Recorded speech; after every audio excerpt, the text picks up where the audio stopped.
Greetings and welcome once again to Talk of the Town, a program featuring and showcasing people, places, and things making positive differences in the community and beyond. I'm Roberta Page. This program is being sponsored by It's West Springfield, the nonprofit organization established for the betterment of West Side's residents, businesses, and visitors.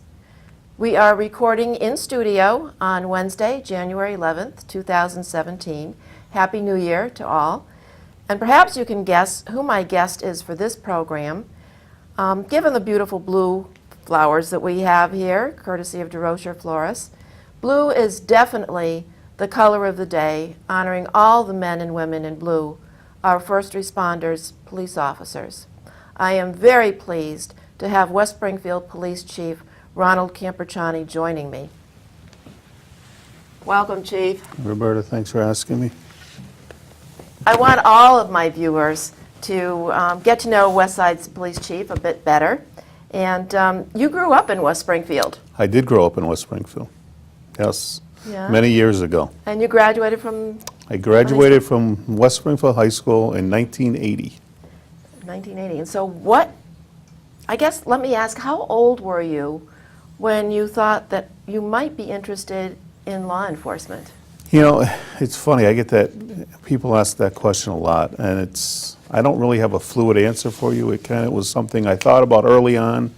You know, you would interact, you'd see police officers out there, and so you thought as a kid, maybe that's something I want to do, and then you kind of go through school and you kind of see what fits and what you like, and it sort of came back around for me, maybe about towards the end of high school, I think. Well, I do happen to know that you actually started your career as a police officer, I think, for patrol duties back in 1985 in New Hampshire. I did, in Dover, New Hampshire, yes. In Dover, New Hampshire. And, but you've been a police chief now in West Springfield for how long? Well, I was appointed the acting chief on April 1st of 2012, so that'll be 5 years in April. And the permanent position I was appointed in December of that same year, so December 3rd, actually, of 2012. Well, I have to say that I actually knew that. When I was asked to assist with public relations efforts back at that time when you were appointed, I wrote the news release from your very impressive 5-page resume, from which I could only take some salient points to try and let folks know a bit about you. But I know that you've had many training courses, and some were at the FBI Academy in Quantico, Virginia. What was that all about? What was that like? Well, that was great. It was a great experience. That's the National Academy, and just to sort of give you an overview of that, the National Academy it's considered in law enforcement circles the most prestigious law enforcement school in the country, actually in the world. And they run 4 classes a year. You have to be nominated and then picked, and you have to go through a vetting process in order to get in there. And in my particular class, we had 275 police officers, usually in upper management positions. We had it from every state in the country and 24 foreign countries. Wow. I know that you also have been in a number of courses and training courses, and you've done things with electronic surveillance with an undercover operations course. What is NENEOA?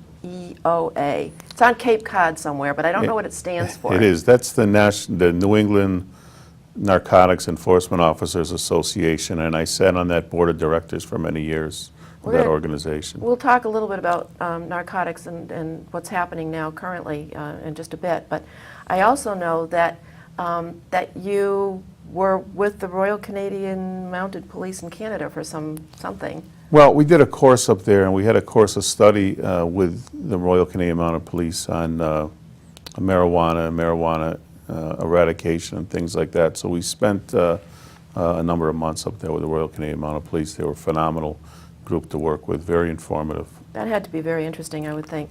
The other thing that I was looking at, I know you've done a course down in New Orleans, or as they say down there, Nolans. Do you remember what that course was all about back down there? Well, that was part of an investigation that we were doing at the time, and I'd spent a number of months down in New Orleans on that particular investigation. I know that one other course that I happened to read in your resume was about the mental preparation for armed confrontation through U.S. Customs in Boston. So that was the U.S. Customs agency, or?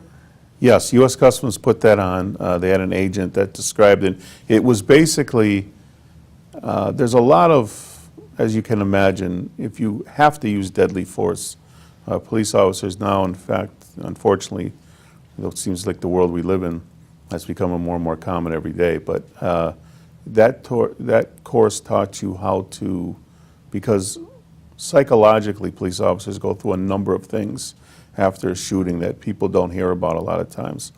So that course was meant to design you. You know, we practice all the time with our weapons, and we shoot, and we do training and things like that, but there aren't too many courses out there that teach you the mental aspect of it and what you can expect and how to react and how to read certain things that your body's going to do and how to react to it after a shooting happens. So very informative, very good course, and I wish they had it more often. I know that at one point, I think, you were a detective on the Detective Bureau here in West Springfield. And correct. then sort of part of the narcotics investigations. And I just, how have narcotics and opioids and all of those kinds of things really taken a different, more impressive turn, I think, these days? Or is it different? I don't know. Well, it certainly is different, and it's gotten worse. And that's sort of what's disheartening to us in this field, because back in the 80s, when you know, we had the Reagan administration and Say No to Drugs, and DARE had just kicked off, and DARE was supposed to be this foolproof solution to help, you know, teach children at an early age, and hopefully that would carry it through to high school and their lives, to keep them out of drugs, keep them away from drugs. And we thought that there would be a significant decrease in drug use and drug activity. But as you can, what we all know now with this bad opioid crisis we have, that's certainly not the case. There are actually more drugs on the street now than there used to be. You can tell that by the price. The price of drugs have gone down significantly. You know, and when you talk about drugs like that, it's no different than stores. There's a supply and a demand. If the supply is higher than the demand, then prices will go down. If the demand is higher than the supply, prices go up. So there is so much drugs out there in society now that these prices have dropped. There's always, individuals are coming up with new ways to ingest these drugs, and as a result, we're in the throes of this opioid crisis that, to be honest with you, that we've never seen before. It's a challenge, that's for Certainly sure. is. It's a challenge, but I know that actually we both have been adjunct professors at Western New England College at the time, now university. How did you like that? Oh, it was great. You know, I was at Western New England. I was at Bay Path for a number of years. I've taught at a couple of schools in Connecticut. It's great because it's a learning thing. I think, you know, kids at that age and in college like to hear sort of real-world experience when you can tie it into the learning process. I think it gives you a little bit of an edge in there rather than just talking from a textbook and really having no basis of knowledge other than maybe research and things like that. So that's been my experience, that kids are usually very receptive to hear sort of the real-life stories. You can put stories to these things that they're learning, and I think it enhances their learning process. I agree. Is being chief of police everything you thought it was going to be? It's nothing like I thought it was going to be. Really? Well, I mean, there's good and there's bad days with it. I mean, Sure. I like I think that's what, if that's what you want to do and that's what you aspire to, that's great. That's something that, as I started to go through the ranks here, I decided it was something I thought I could shoot for. And timing is everything. You know, if I had come into this job earlier and we had already had a chief and I might have retired before he retired. So in a lot of ways, it's a timing thing. So timing worked out well. It's very, the job can be very political. There's a lot of political nuances to this job, and I am not a political person. I never have been. I don't think it's in my DNA. So that's new. But But, you know, you learn as you go through. It's just dealing with people and talking with people, and you try to focus on the things that you'd like to see the department do, the direction you'd like to see it go in. You try to surround yourself with good people to make that happen, so. Actually, that's one of the questions I was going to ask you is, what is your typical day? I know there's no typical day. I was going to ask what a typical day is for a police officer. So a police officer coming on duty for his or her particular day or evening or whatever that is, what happens when a police officer actually reports for duty on a particular day? Well, you're right. There is no typical day, but their day starts in the squad room. They get briefed on whatever's going on. If there's been some incidences to the prior shift or the prior day that may affect them or something they have to work on or pay attention to, the shift commanders bring that up at the roll call training, so they know who's there, what districts they're going to be in, what they're going to be responsible for. Like I said, they may have some paperwork things, there may be summonses and things that they need to get out at some time during their shift. But mostly it's to get caught up on what's been happening since they've been off or since they were at work last. And then they go out to their districts, and they have certain responsibilities in their districts depending on the shifts. You know, daytime has a lot of business. We have a lot of businesses that are actually open, and we're like most communities, our population goes up during the daytime because of people that come here and work here. So there's a lot of things they have to do with the businesses. You know, 4 to 12 is a little different. You have businesses that are now leaving, but people coming home from work. Stores are open, so that changes a little bit. And then, of course, the midnight shift, most people aren't, you know, most businesses are not open. There's only a few that are. People are pretty much in bed. So your responsibility changes a little bit there to, you know, making sure that the buildings are secure. You know, of course, answering calls is a part of every shift, but and calls for service. But part of their duties on midnights is to make sure the businesses are checked, secure the businesses, make sure there's no break-ins as well they can. Make sure everything is as safe as it can be, I guess. You know, it seems to me that there's a lot of equipment that police officers have to wear, I think, before they can be ready for the shift. And I mean, there's the firearm, there's the vest. I don't know how heavy that is, but it's not really just who they are as just in a plain uniform. There's a lot of equipment. Is that all heavy? I mean, if you have to run after somebody, if you have to... It adds weight. Fortunately, it's the technology has gotten, you know, leaps and bounds better than it used to be. So the vests aren't as heavy as they used to be. They used to be very heavy. They're not as heavy as they used to be, but you're right. You add that equipment on, you add the vest, you add the gun belt with your firearm and your ammunition rounds and a taser and a flashlight and radio, and it does. It puts a lot of weight on. You know, we have female officers too, and that's why the academy teaches them. They wear their gun belts on very early in the academy because, especially for women, you know, it's a lot of weight on the hips, and it takes some getting used to. And a lot of times they have sore hips, and when you first come into this profession, when you're not used to strapping those pounds around your waist, it does make a difference, and it takes a little while to get used to. Is it another 5 pounds, 10 pounds? Well, I would say probably just the belt alone, curious. you're probably adding another 15 pounds on. Really? So, yes. For that total. So that's additional. You know, I have to say that police officers are very near and dear to me. My dad, Henry Page, was an auxiliary police officer for decades, and I think his dad, my grandfather, was one of the first constables in town, but I'm not sure. I'm going to have to try to check that out. I don't know how I do that, but I'm going to check it out. And my cousin Rick Marquise is the retired police chief of Longmeadow. And I was going to ask you what hobbies you have or what things you do to keep busy to sort of get away from the job, what can be strenuous at times. But I know you're really on 24/7 if something happens. But I do know that one of your hobbies is golfing during the season because you golf with my cousin Rick. I do. And I won't ask you who has the better golf game. But is there anything else besides golf so that you kind of get away from? Well, you know, for me, I do. I like playing golf during the season, as you stated.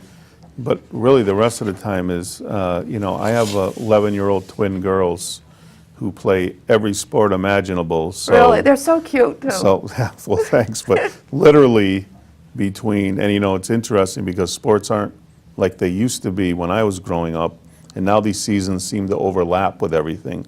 So they literally, we're going 7 days a week with them. They usually have practice every night in some sports, 2 or 3 sports at a time when they overlap, and then they have games on the weekends.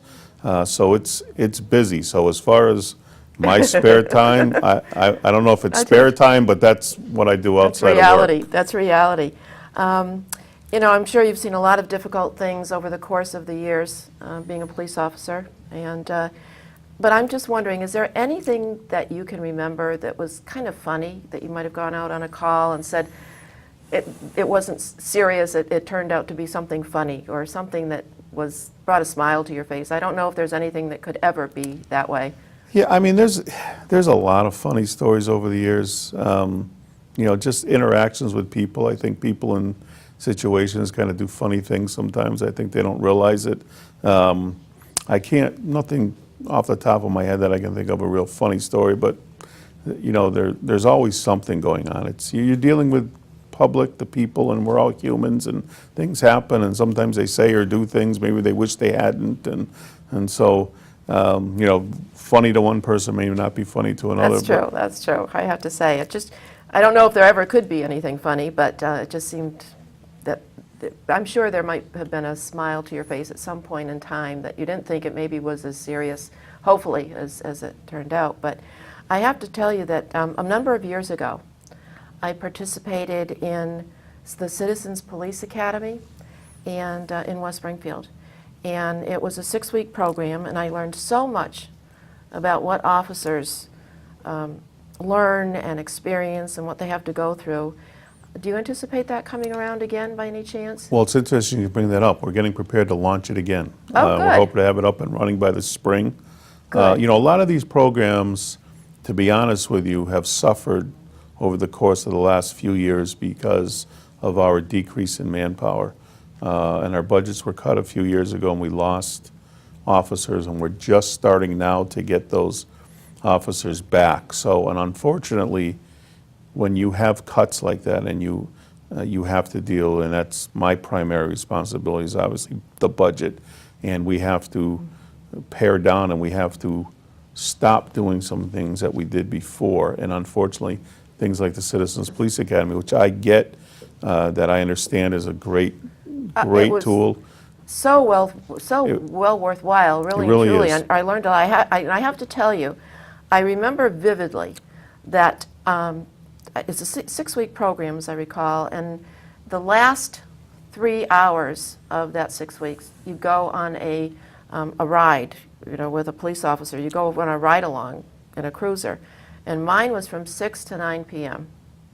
And it was 8:30, and I thought, well, this is pretty much over with and all. And then a call came over the radio. And by the way, how do you learn to hear what is said on that cruiser radio? That's a learned trade. People ask that all the time. New kids coming out of the academy, you learn how to have a conversation if you're sitting with somebody next to you. It's amazing. And then hear what's going on at the radio at the same time. It's a learned I don't know skill. how you do that. But this call came on. I couldn't understand a thing on the radio, but the officer said, "We'll take it." And I thought, we?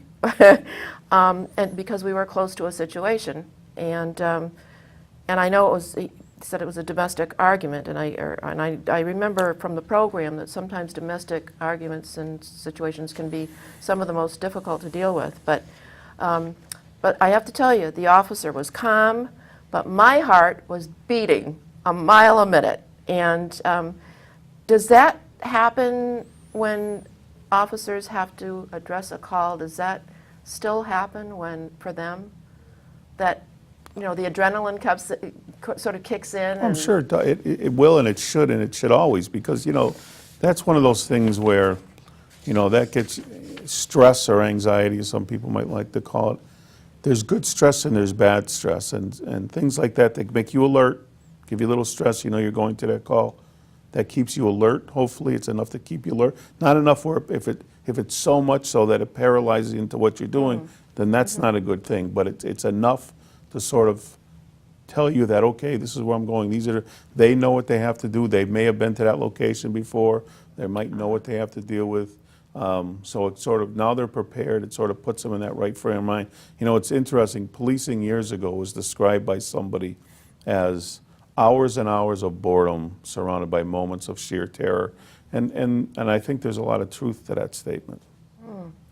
Well, I tell you, when the lights were turned on in the cruiser, you know, the lights, and then the siren was on, the speed was on, my adrenaline was up, and I thought, oh my gosh. I really think that we all should be very appreciative of all of our men and women in blue, all the police officers, because it really can be a tough job when called upon to do it, because you just never know what to expect, I think. I do want to ask the difference between what is a community police officer, because we do have some in West Springfield, and I don't want to say a regular force police officer, I don't know what to call, but could you explain what those are, the sure. differences? The community policing is really, it's just an assignment for the most part. I think our philosophy, the mission of the police department is to everybody to participate in community policing. That's outreach to the community as much as we can, working with the community. We have a number of officers that do different things. We have a number of officers that play basketball with the kids and help them during the summer and volunteer to do a lot of things like that.